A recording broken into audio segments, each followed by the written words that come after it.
For our modeling tutorial today, we're going to be looking at this geometric table, just looking at the website and getting some basic dimensions off of that regarding the length, the width, and the height.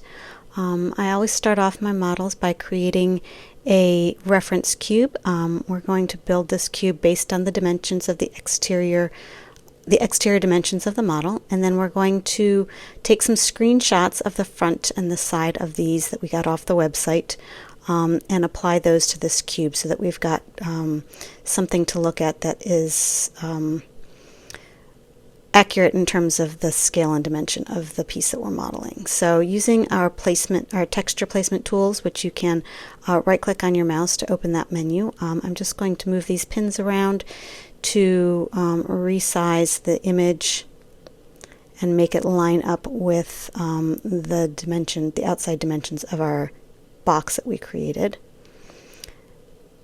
And then we're going to do the same thing with the other side as well. Just moving those pins around, getting to the outside edge of the image. This works great if you've got a front and a side view of your furniture piece. If you don't, then there are other techniques you have to kind of look into for getting good references for these pieces. So I'm just going to group this model and call it reference cube. And we're going to start by creating the top, which is the simplest part. Often I will be using X-ray mode to be able to see both the image and the piece that I am modeling underneath of it or behind it. I'm going to push-pull and drag this piece down so that I can then scale the bottom of it to create that angle on the edges there. A little tricky sometimes to get it just where you want it, but we get it there eventually. I'm going to group this whole piece so that it's a separate entity, and we're going to name it the top. And then we're going to work on the base. Now to make the base, we're going to be using our guide tool to draw some reference lines that we can refer to when we are creating this piece to make sure that it's centered properly and sized properly.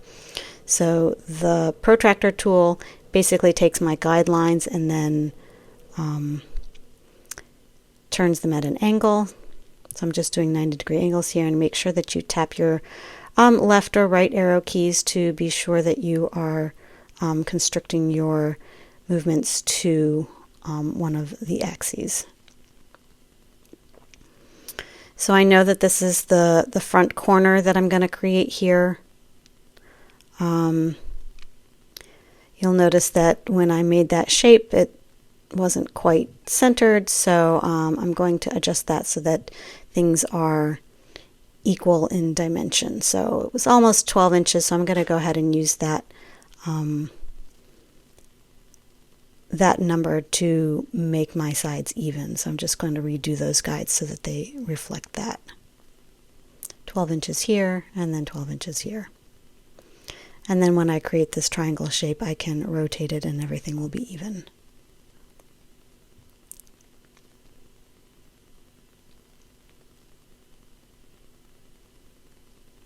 Erase the center lines, take my diamond shape and drop it down to the floor, and then push-pull it up to line up with the bottom of the tabletop.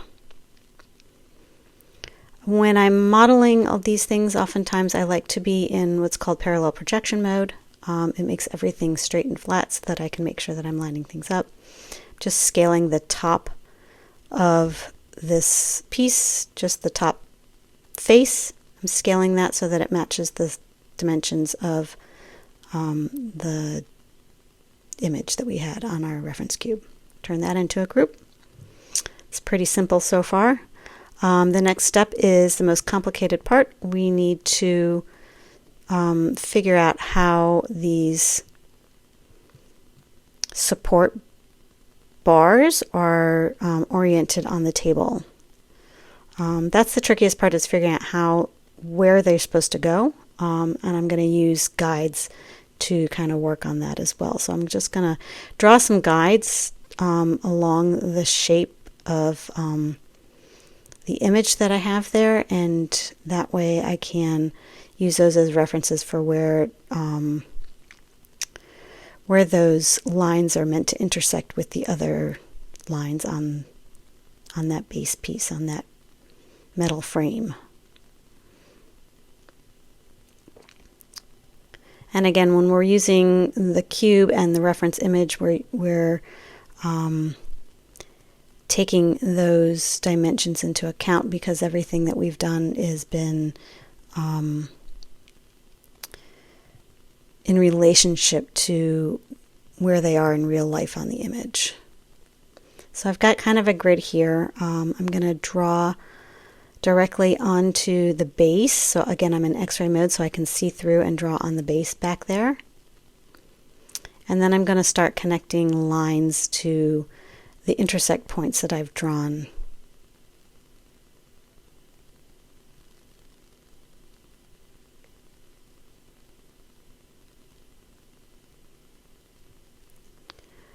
To the floor, to the top. Once I've got these pieces here on the side, I'm going to select them all, and then I'm going to make sure that they look right. I'm going to select them all and then mirror them so that they're the same on the other side as well. Connect the line at the bottom. Now I've got a frame to use as a reference for the metal part that I want to draw. Now you could do this with the native tools using the push-pull tool or the follow me tool and a circle on these lines. I like this tool is called SketchPlus, and in the SketchPlus toolbar there is a drawing tool that helps make pipes and tubes, where I can specify the diameter and the bend of the curves, and makes everything a lot simpler. So all I have to do here is select my lines and then click on the tool, and it draws automatically those tube shapes for me.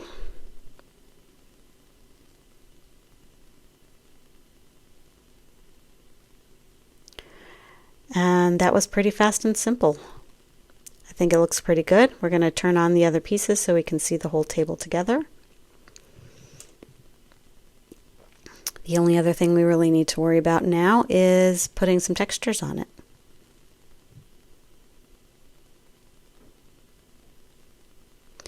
So I've got a whole library of textures that I use. There's lots of places where you can find textures. I might put a link to some of those in the description below if you want to see some of where to get some of those. And then I'm using a tool called ThruPaint from Fredo 6 to just make sure that I get those textures onto the geometry in the way that I want it. Put a wood texture onto the base here.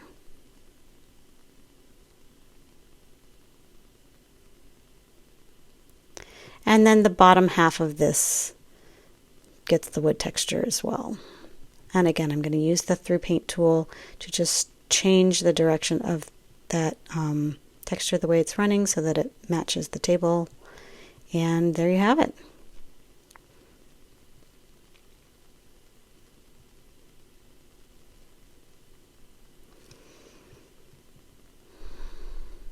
Just adding in a shadow here and changing a little bit of the details of the style, just so that it shows off the work that I'm doing in a way that I like.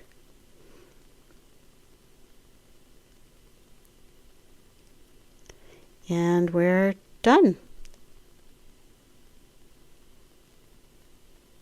Turn those textures back on. Beautiful. If you enjoyed this video, please subscribe to my channel and hit the like button, and take a look at some of my other SketchUp modeling tutorials here.